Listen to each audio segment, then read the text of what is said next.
ማለት ነው። እዚህ መጽሐፍ ቅዱስ አንድ ገልጦ የማያውቀው ላይ ይገባል።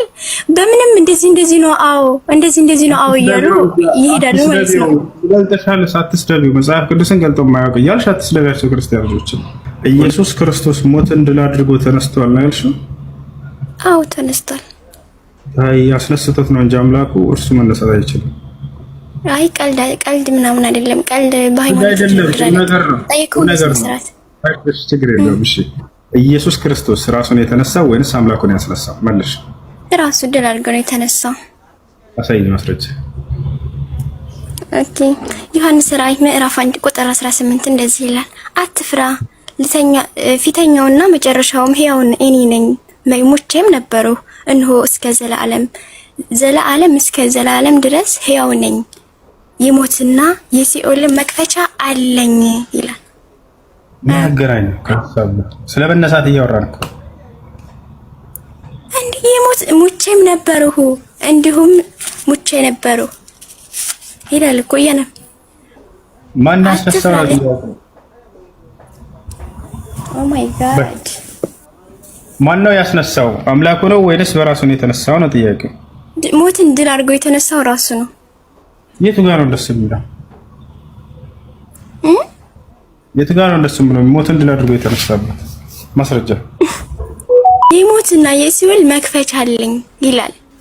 ረበ ፈጣሪ ይቅርታ፣ አማርኛ ስንተኛ ቋንቋሽ ነው? በቀላል አማርኛ አምላኩን ያስነሳው እያልኩሽ ነው አይደል? በራሱ አልተነሳም። አምላኩን ያስነሳው ከ15 ጥቅስ በላይ ሰጥቷል። እስቲ አንድ ማስረጃ ከራስ መጽሐፍ ከራስ ቁርአን እስኪ አንድ እኔ የሞትና የሲኦል መክፈቻ አለኝ ስለበነሳት ነው አውራ ችግር የለም። እሺ በቃ እኔ ነኝ የፈጠርኳችሁ። ማን ያስነሳው? ኦ ማይ ጋድ። እሺ መጽሐፍ ቅዱስ ይዘሻል? መጽሐፍ ቅዱስ የለኝም። ካለ መግለጽ ትችላለህ? ኦሪት ዘፍጥረት እስኪ ግለጥና እስኪ ላንብብልህ። ኦሪት ማን እንዳስነሳ አንብብ። እዚህ ጋር ያ በይ እግዚአብሔር እኮ ኢየሱስ ክርስቶስ ነው። አንብቢው አንድ ጊዜ መጀመሪያ ላይ አድርገው። ያ አንብቢው መጀመሪያ ላይ አድርገው። ስለምን እንደሚያወራ መጀመሪያ ላይ አንብበው። ማን እንዳስነሳ የሚናገረው ጥቅስ እዚህ ጋር ነው። ጥቅሱ ሌላ ነው። መጀመሪያ ያለው የሚጠቅሰው እኮ ስለሞትና ስለማስነሳት እሱ አይደለም። እንደዚህ የሚለው ማን ያስነሳው የሚለውን እዚህ ጋር ነው የሚናገረው። ወገናችን ስለ ክርስቶስ መነሳት የሚናገረው እዚህ ጋር ነው። ማን እንዳስነሳ ይነግርሻል። ክርስቶስ ራሱ ተነሳ የሚል ይሄን ኢየሱስ ራሱ ኢየሱስ ነው። እግዚአብሔር ራሱ ኢየሱስ ነው። አብ ነው ያስነሳው። አብ ነው ያስነሳው። አብ ማለት ማን? አብ ወልድ መንፈስ ቅዱስ አንድ እግዚአብሔር ነው። እሱ አይደለም ጥያቄ። ኢየሱስ ክርስቶስ እንዳልሆነ አብ እንደሆነ ያስነሳው አሳይሻለሁ። ይሄ እግዚአብሔር የተባለው መንፈስ ቅዱስ ማለት አብ ማለት ሶስት ነው። ሶስት ደግሞ አንድ ነው፣ እግዚአብሔር ነው። አብ ወልድ መንፈስ ቅዱስ ስለተባለ ብቻ ሶስት አይባልም። ወይም አብ ሌላ ነው ወልድ ሌላ ነው ማለትም አይቻልም። መጀመሪያ አድርገውና ላንብብልህ። ወይም ኦሪት ዘፍጥረት ለምን አትገልጥልኝም? አሁን ስለመነሳት እያወራን ነው። ከዚያም እዚያም አትዝለያ። ይሄን ጨርሽና ስለመነሳቱ ራሱ እግዚአብሔር ነው። ኢየሱስ ክርስቶስ እግዚአብሔር አስነሳው ይላል። ራሱ እግዚአብሔር ራሱ ኢየሱስ ነው። ራሱ አይደለም አምላኩ ነው ያስነሳው። ባያስነሳው በስብሶ ይቀር ነበር። ምን ታያለሽ? ላ እንደዚህ እንትን እንድትል ምናምን አልፈልግም። ገባ ቆሪዝ መጽሐፉ ላይ ያለው ባያስነሳው እግዚአብሔር በስብሶ ይቀር ነበር። አይቀርም። እሺ ቆይ አንድ ጥያቄ። መጽሐፍ ቅዱስ ራሱ ኢየሱስ ክርስቶስ እየተቀደሰ ነው። ገባ? ከመጽሐፍ ቅዱስ ዝም ብሎ ከሰማይ ተወርሮ የሚመለክ ወይም የሚነበብ አይደለም። እሺ መጽሐፍ ቅዱስ ማን የጻፈው? የእናንተን ቁርአን። ከዛ ወደዛ ትዝለይ። ባያስነሳው ድሮ ምን ይሆን ነበር? ኢየሱስ ክርስቶስ በስብሶ ይቀር ነበር አይደለ? እሱ ሞት እንዲህ አድርጎ የተነሳው የሞትና የሲኦል መክፈቻ አለኝ ማለት ነው። ሞት እንዲህ አድርጎ ተነስቷል። በስብሶ እንደሚቀር ባያስነሳው አምላኩ አንብቢ እዚህ ጋር ውሰች በስብሶ ይቀራል ብሎ መጽሐፍ ቅዱስ ላይ ጽፏል። የምትጠቀመው አማርኛ ወቅ ገባ? ያውና የተጻፈ ነው። አንብቢ እያልኩሽ እኮ ነው ሸጊት። እሺ በቃ አንድ ነው። ወይ መጀመሪያ ላይ አድርገው ላንብብልክ፣ ወይም ኦሪት ዘፍጥረት ለምን አትገልጥልኝም? ኦሪት ዘፍጥረት ለምን እንዳይገለጥ ፈራ? ምዕራፍ 1 ላይ ገለጥልኝና ላንብብልኝ። እሺ ትንሿ እግዚአብሔር ክርስቲያን ሁኑ ብሎ ያዘዘበት ቦታ አለ ወይስ የለም? ቀጥያ አለ። እኔ አወጣለሁ ማስረጃ ማለት ነው። ግን ከተገኘ ምን ትላለህ? የለም እያልክ ነበር። ከተገኘ ምን ትላለህ ወደሚለው እንቀጥላለን። ችግር የለውም። መልስ አለኝ ብለሽ ደገባሽ አይደለ? ስለዚህ እግዚአብሔር ክርስቲያን ሁኑ ብሎ ራሱ ኢየሱስ ክርስቶስ ነው። አዳምጠኝ። ማቴዎስ ወንጌል ምዕራፍ 15 ቁጥር 18 እንደዚህ ይላል። ወደ ኢየሱስ እንሄዳለን። እኔም እልሃለሁ አዳምጫ እግዚአብሔር ክርስቲያን ሁኑ ብሎ ያዘዘበት ቦታ አለ ወይ? እኮ አለ እንዴ? ልመልስልህ እኮ ነው። አዳምጠኛ። ቤተ ክርስቲያን እሰራለሁ የገሃነም ደሻትም አይችሏትም ማለት ምን ማለት ነው? ምን ማለት ነው ወደሚለው እንመጣለን። ክርስቲያን ሁኑ የሚለው ትዕዛዝ የት ነው? አሁን ጥያቄ። እሺ ማስረጃ ደግሞ ግለጽልህ። ትንቢተ ኤርምያስ ምዕራፍ 1 እግዚአብሔር ቃል ወደ እኔ እንዲህ ሲል መጣ። ይሁድ ስላልሰራህ በሆድ ሳልሰራህ አውቀሃለሁ፣ ከማህፀንም ሳትወጣ ቀድሼሃለሁ፣ ለአህዛብም ነብይ አድርጌሃለሁ ይላል። ቀጣይ ዮሐንስ ወንጌል ምዕራፍ 14 ቁጥር 16 ብትወደኝስ ትእዛዜን ጠብቁ ይላል። እንደዚህ ማለት ምን ማለት ነው? ከኔ መንፈስ የትም እንዳትሄዱ፣ እኔ ፈጣሪያችሁ ነኝ፣ እኔ ነኝ የፈጠርኩላችሁ፣ ሙትላችኋለሁ። ገባ? ሰማይና ምድርን ራሱ እሱ እንደፈጠራት ይናገራል። ራእይ ኦሪት ዘፍጥረት ምዕራፍ 1 ማለት ምዕራፍ 1 እስከ 30 ገልጧል። ስለዚህ መጽሐፍ ቅዱስ አንድ ገልጦ የማያውቀው ላይ ይገባል። በምንም እንደዚህ ነው፣ አዎ እንደዚህ ነው፣ አዎ እያሉ ይሄዳሉ ማለት ነው። ገልጠሻል፣ ሳትስደቢው መጽሐፍ ቅዱስን ገልጦ የማያውቅ እያልሽ አትስደቢያቸው ክርስቲያኖችን። አልሰርብም። መጽሐፍ ቅዱስ ራሱ ኢየሱስ ክርስቶስ አንዴ እሺ ኤግዛክት ቀጥታ ቃል እያለ የነገር እሱ ተረድቶ ነበር፣ ገብቶታል እሱ። ለማንኛውም ክርስቲያን ሆኑ ተብሎ የታዘዘበት አንዲትም ቦታ ላይ የለም በመጽሐፍ ቅዱስ ላይ። ያሳዝናል። ያ ነው በክርስቶስ ስለማመን ክርስቶስን ስለመከተል እሱ አይደለም ጥያቄ። ገብታችኋል አይደል? ስለ ሃይማኖት ነው ጥያቄ፣ ስለ ግለሰብ አይደለም። የእግዚአብሔር ክርስቲያን ሆኑ ብሎ ያዘዘበት ቦታ አለ ወይ ብለን ስናይ የትኛውም ቦታ ላይ የለም። ቤተ ክርስቲያን ሰራ አለው ማለት ክርስቲያን ነው አይደለም? ለቤተ አምልኮ አይደለም ጥያቄ፣ ስለ ቤተ አምልኮ አይደለም፣ ስለ ሃይማኖት ነው። ክርስቶስን የሚያምን አሁን ተፈርዶበታል የሚልሽ ምንድነው ትርጉሙ? በእግዚአብሔር ቃል ነው የተነገረው መቼም እሱ። እኔ ብርሃን ነኝ ይላል። እኔ ብርሃን ነኝ፣ በብርሃኔም ተመላለሱ። ብርሃን ስላላችሁ እኔ ብርሃን ነኝ፣ በብርሃኔም እመኑ፣ ብርሃንም ስላላችሁ ተመላለሱ ብሎ በሚያደንቅ ቃሉ ተናግሯል። የኛ አምላክ እንትን ልጠይቅህ አንዴ እሱ እኔም ልወጣ ነውና አንድ ጥያቄ ልጠይቅህ። ሶሪ የመጨረሻ ጥያቄ ልጠይቅና እንትን የአላህ እጆች ሁለቱም ቀኛቸው የሚለው ነው መልስ ምስስ ልመልስልህ ነው። አብሽር። እሺ ብዙ እንትን ነው የውጮችን ቪዲዮ አይቼ ነበርና ሁሉም አምኖበታል። አብሽር። እሺ እንደዚህ ጥያቄዎች የምትጠይቁ ልጆች ስለ እስልምና የሰማችሁትን የምትጠይቁ ልጆች ተባረኩላለሁ፣ አመሰግናለሁ።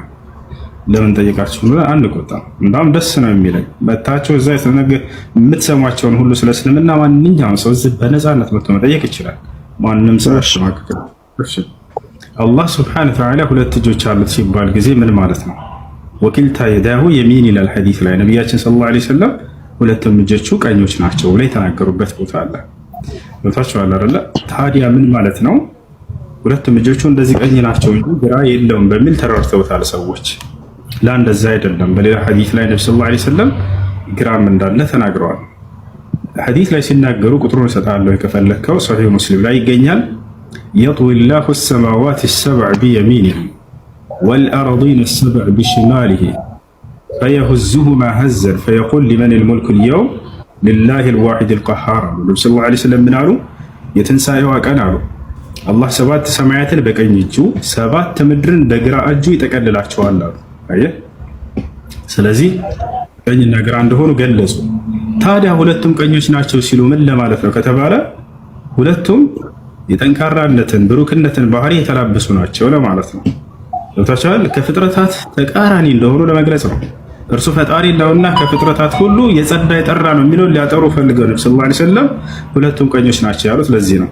የሰዎች እጅ ግራይቱ ደካማ ነች፣ ቀኙ ግን ጠንካራነትን የተላበሰች ነች አይደለ? ፈጣሪያችሁ እንደዛ አይደለም፣ ከእናንተ የተለየ ነው። በባህሪ ራሱ የማይመጡ እየገለጹ ይሄ ጠንካራነትን ቀኝነትን የተላበሱ ናቸው እያሉ ነው እንጂ ሁለቱም ቀኞች ናቸው ግራ የለም እያሉ አይደለም። ግራም እንዳለ ውጮች ግን እንደዛ አላሉም ጭራሽ።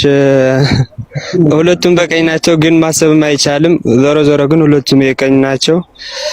ስለ አካሉ ማሰብ አይቻልም በጭንቅላታችን ምናምን ሲሉ ነበር እንጂ አንተ እንዳልከው አይደለም። በምሳሌያዊ ንግግር አይደለም። እሺ ያለውን አምጣ፣ በቃ ችግር የለም። እሺ አሳየኝ። አንድ ስልክ ነው የያዝኩት እንጂ ሁሉንም አለው። ሰርች ላይ ብታደርገው ቦዲ ኦፍ አላህ ብለም ዩቲዩብ ላይ አለ። ማሳየህኒ የወጮቹ እሺ ምን ነው የሚለው? ችግር የለውም። አብሽር ላሳየሽ።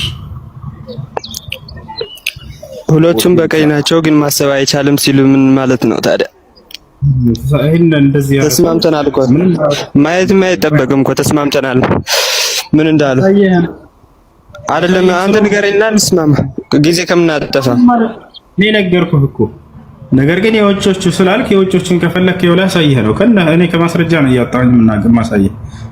እሺ ምን አለ አይደለም ጊዜ ከምናጠፋ እነሱ ያሉትን ንገረኝና እንስማማበታለን። እሺ አላህ ሱብሓነሁ ወተዓላ ቀኝም ግራም አሉት። ነገር ግን ቀኝ ሲባል ጊዜ ሁለቱም የደካማነትን እንደ ፍጥረታት የተላበሰች አይደለችም ግራዋ። ሁለቱም ጠንካራነትን የተላበሱ ናቸው ለማለት ፈልገው ነው። ይሄን ከፈለክ ላሳየህ እችላለሁ። ማስረጃ ወጥቼ ያው ከውጮቹ። ይህ ታላቅ ዓሊም ሼክ አብዱልዓዚዝ ኢብኑ ባዝ ይባላሉ። እንደምታውቁት እርሳቸው ይናገራሉ።